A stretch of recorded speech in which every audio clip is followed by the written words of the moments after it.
عايزة أقول لكم يا ولاد إن قابيل وهابيل بيرجعوا لزماننا من جديد، وعايزة أقول إن الأحداث اللي بتحصل كل يوم بتبقى كارثة ومصيبة، لأن إحنا دلوقتي في زمن ما يعلم به إلا ربنا. يلا بينا نشوف القصة بتاعت النهاردة عشان نتعلم منها معلومة مفيدة تقدر تفيدنا. وانت بتسمعي القصة أو انت بتسمع القصة أتمنى تحط لايك لأختك. قصة النهاردة عن أسرة مكونة من 4 أفراد، أب وأم وأخين ولدين. الأخين الولدين، أخ الصغير بني آدم مبتز جدا ورخم وبني آدم غلس وما يعرفش يعني إيه دين، ومولود طبعا الصغير بيبقى متدلع وانتوا عارفين. أما الأخ الكبير فشايل الهم زي ما احنا بنقول، وطول الوقت متمرمط وشغال وحنين حنين جدا على أهله. الأخ الكبير كان اسمه أحمد، والأخ الكبير وهو محسن. الأم كان اسمها منى والأب اسمه دياب. الأسرة دي كانوا عايشين مستقرين. محسن كان ليه علاقات كتير وكان واد زي ما بيقولوا صايع، ويعتبر ليه علاقات كتير كده وبنات، ومن نوع العيال المدلعة اللي احنا عارفينها بتاعت اليومين دول. أما أحمد كان دايما ملهي في شغله وفي حياته، وكان أطيب خلق الله. بعكس محسن خالص، كان بني آدم مخادع وبني آدم كذاب، وطول الوقت زي ما بيقولوها المصريين بتاع ال3 ورقات. محسن كان يعرف بنت اسمها هبة، وبما إن هو الصغير اللعبي فكان قدامه كتير جدا عبال ما يرتبط بيها. هبة كانت بنت جميلة، بس معرفش ايه اللي وقعها في محسن ده، مع إنه بني آدم ما ينفعش حد يرتبط بيه، بس بنقول مراية الحب عمياء. وهي كانت بتحبه أوي وهو كان بيحبها، بس هو كان شيطان. ما كانش من نوع الشباب الجد اللي يقدر يفتح بيت، وكان كل فترة يوعدها ان هو يجي يتقدم لها، بس بحجة ان هو احمد يتجوز الاول لانه اخوه كبير، وهو محسن معهوش ان هو يتجوز. ومن هنا بدأت حكايتنا. الاب والام قرروا ان هم يجوزوا ابنهم احمد، بما ان هو الكبير وبما ان هو اللي بيشتغل وبيجيب فلوس، فقرروا ان هم عاوزين يفرحوا بيه. ومن هنا محسن اتدخل وقال له اه يا احمد احنا عايزين نفرح بيك عشان انا كمان اشوف حياتي واتجوز. ولغاية هنا كان الامر طبيعي وما فيهوش اي اختلاف. ومن هنا بدأوا يدوروا له على عروسة. ومن هنا محسن خطرت في دماغه فكرة شيطانية، مش قادرة أقول إن هي فكرة بني آدم، عشان دي لو فكرة بني آدم استحالة إنه هينفذها. لكن للأسف دي كانت فكرة محسن الأخ المفروض إن هو أخو أحمد. اتكلم مع هبة البنت اللي هو يعرفها، والمفروض إن هو وعدها بالجواز، بس قدامهم فترة كبيرة إن هي تتجوز أخوه. ومن هنا استغربت هبة وبدأت تقول له ازاي يعني. قال لها زي ما بقول لك كده، انت عارفة ان انا لسه ما معيش فلوس وهو جاهز ومكون نفسه، وانا كده كده عاوزك تخشي بيتي، فيعتبر ان انت اتجوزتي اخويا هتبقي موجودة وانا واخويا واحد. احنا الاتنين هنبقى ايه، نعتبر ان انا يعني كده الجو خللنا، انت هتبقي قدامي ومعايا، وفي نفس الوقت هيكون اخويا اتجوز، ومفيش مشكلة لما اشارك اخويا فيكي. ومن هنا رفضت هبة جدا وأصرت إن هو إزاي يرضى عليها الوضع ده، وإزاي يقبل بحاجة زي دي، وإزاي يقدر يخون أخوه، وإزاي يقدر إن هو يفرط فيها. وكل دي كانت أسئلة بتدور في دماغ هبة. ومن هنا بدأت تقول له إزاي يا محسن أنت ممكن تكون بالقذارة دي. لكن محسن كان بيقدر كويس أوي يأثر على هبة. كل قرار هو عايز يعمله أو أي حاجة بيكون عاوز يعملها كان ليه طريقة معينة بيقدر يأثر بيها عليها، بما إن هو عيل صايع ويقدر يقنعها إن هي تحبه، فبيقدر يأثر عليها وعاملها. سبحان الله كان بيتحكم فيها بطريقة غريبة لأن هي بتحبه وبتعلقة بيه. وكده هو خلص من الجنب بتاع هبة، وكده هو أقنعها. فاضل مين؟ فاضل أحمد.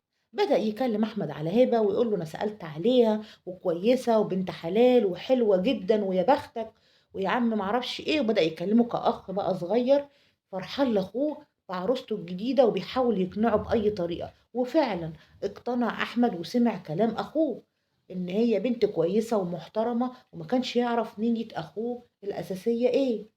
ومن هنا فعلا راح خطبها واتجوزها. تاني يوم الفرح اللي هو يوم الصباحية زي ما بنقول، طلع محسن وأبوه وأمه وأهل هبة عشان خاطر يباركولها على الجوازة. ومن هنا دخل طبعا بدأت تقدم لهم حاجة يشربوها. دخل وراها المطبخ وبدأ يكلمها ويقول لها انت كنت زي القمر في الفستان، وايوه كده جيتي بيتي واحنا بعد كده هنكون سوا.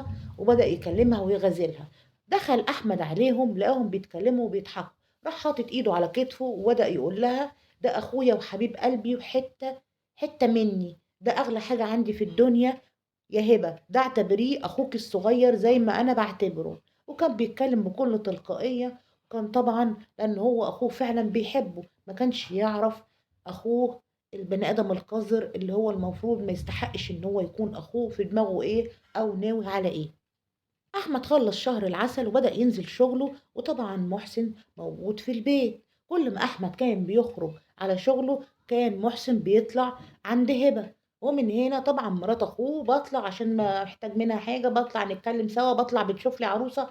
وكتر جدا موال الطلوع لدرجة إن أم منى بدأت تاخد بالها إن ابنها بيتردد كتير على مرات أخوه. وفي رغم الحجج اللي هو كتير بيطلعها لها، إلا إن هي كانت ست واعية وفاهمة، بما إن هي ست كبيرة ممكن تفهم اللي قدامها ونظراته، وممكن تفهم حججه، وأكيد عارفة ابنها كويس. ومن هنا بدأت تقول له أخوك ومرات أخوك دي أختك الصغيرة، خلي بالك منها، اوعى يا حبيبي تزعله، اوعى تغلط في حاجة من يمته. وبدأت توعيه بما إن هي شاكة في ابنها وبرضه متخوفة منه، لكن معهاش دليل أكيد أو معهاش حاجة غير الكلام اللي هو بيقول لها، وكل حجة بيطلع بيها عند هبة.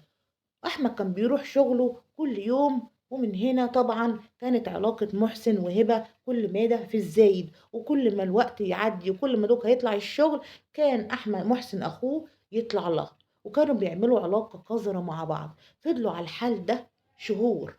كان كل ما أحمد يطلع شغله كان أخوه يطلع لو عايشين حياتهم كلهم، ما كانش فيه أي مشاكل طبعا. وفي يوم رجع أحمد بدري من شغله وفتح الباب ودخل، وداخل بيحضن مراته زي عادته بيبوسها، فشم فيها ريحة غريبة كده. وهي كانت مرعوبة، وكانت لابسة الروب من غير هدوم خالص. كانت عمال يبص لها كده، انت لابسه كده ليه؟ قالت له مفيش، انا بس كنت مش شطافه ولسه طالعه، وبعدين ما لحقتش البس هدومي. انت ايه اللي جابك بدري؟ بص لها لقاها حاسس ان هي متلجلجه، وحاسس ان في حاجه غلط، في حاجه مش مظبوطه في مراته، وزي ما يكون كانت في علاقه، وهو زي ما كان بيشوفها معاه فشاف ان هي مرتبكه جدا وفي حاجه غلط. بدأ يشك فيها، ووقتها دور وقلب الاوضه كلها ما لقاش اي حاجة. وبدأ فعلا ان هو يحس ان هي بتعمل حاجة او في حد موجود معاها في البيت. كان وقتها اخوه مستخبي تحت السرير، وقتها دور في كل مكان الا تحت السرير. وما بدأ يقول لها مين معاكي في قلب الشقة، بدأت ترتجف اكتر وبدأت ان هي تزيد رعب اكتر. ومن هنا بدأ يقول لها قومي من على السرير. قالت له لا انا تعبانة ومش قادرة اقوم. قال لها قومي من على السرير. ومن هنا بدأ يشدها ويقومها من على السرير، وبيرفع المرتبة بتاعة السرير لقى أخوه تحت السرير. ومن هنا كانش متوقع، وبقى مذهول من المصيبة والكارثة اللي هو شافها، ومش عارف يعمل فيها ايه. ومن هنا كان في خشبة كبيرة موجودة في قلب أوضة النوم بتاعته، نزل بيها على دماغ أخوه الصغير اللي هو محسن، ومبقاش عارف بيضرب فيه ازاي. ده غير ان هبه لف يمة هبه لقاها هتصرخ، ماسك الخشبه مكسرها على دماغها، وشالها هيلا بيلا زي ما هي كده عريانه، حدفها من فوق من البلكونه. ومن هنا كان الموضوع صعب جدا ان هي تقع بهدوم النوم يعتبر عريانة من قلب البلكونة. واخوه بقى شايف اخوه قدامه ميت، هو كده خلاص موته، موته مش حاسس بنفسه هو بيعمل ايه. بقى واخد اخوه في حضنه وعمال يعيط ويقول له انت ليه عملت فيا كده؟ انا ما عملتلكش حاجة استاهل عليها كل ده. بقى عمال يبكي. طبعا الجيران والناس لما لقت دي واقعة كده من فوق بقميص نوم ومن غير هدوم خالص، بدأت تجري على الشقة فوق عشان تعرف ايه الحكاية وازاي وايه اللي وقعها وايه اللي حصل لها. لقوا أحمد شايل محسن في حضنه وعمال يعيط، ومحسن مش لابس هدوم خالص. فكده عرفوا ايه اللي حصل بالظبط وهو عمل في اخوه كده ليه. لكن المنظر اللي كان صعب جدا وقتها ان احمد كان منهار من العياط وعمال يبوس في اخوه ويحضن فيه ويقول له ايه اللي انت عملته فيا ده؟ انا عملت لك ايه استاهل عليه كل اللي انت بتعمله واللي انت عملته فيا ده؟ انا ما عملتش حاجة استاهل عليها كل ده. من هنا وطبعا احمد الشرطة خدته ومحسن اتدفن. مفيش اسبوع واحد بعد احمد ما كان في السجن طبعا ولسه ما اتحكمش عليه، وكانت الام من كتر الحزن على ولادها الاتنين اللي راحوا منها للاسف ماتت. وبعدها باسبوع كمان كان الاب محصلها. وكده الاسرة كلها راحت ضحية بني آدم كان ما يعرفش يعني إيه أخ كبير، ما يعرفش يعني إيه أسرة، ما يعرفش يعني إيه البيت اللي كان كُلّه حُب وسعادة، يُعتبر فِدي، أخ اتسجن وأب وأم ماتوا بحسرتهم، وللأسف كانت دي نتيجة الخيانة، الأخ اللي ما احترمش أخوه وما عرفش يعني إيه مرات أخ، وما عرفش يعني إيه عرض أخويا هو عرضي، للأسف ضيّعهم وضيّع نَفْسه، للأسف القاضي رأفةً بأحمد اللي هو ما كانش ليه ذنب في أي حاجة، الراجل اللي اتخان من أخوه ومراته حكم عليه ب5 سنين بس، ومن هنا خلصت قصتنا، أتمنى تكون القصة عجبتكم، ولو عجبتكم القصة حطوا لايك للفيديو، وأتمنى ناخد بالنا يعني إيه أخ، ويعني إيه محارم، ويعني إيه صح ويعني إيه غلط، لأن إحنا في زمن ما يعرفش الغلط من الصح.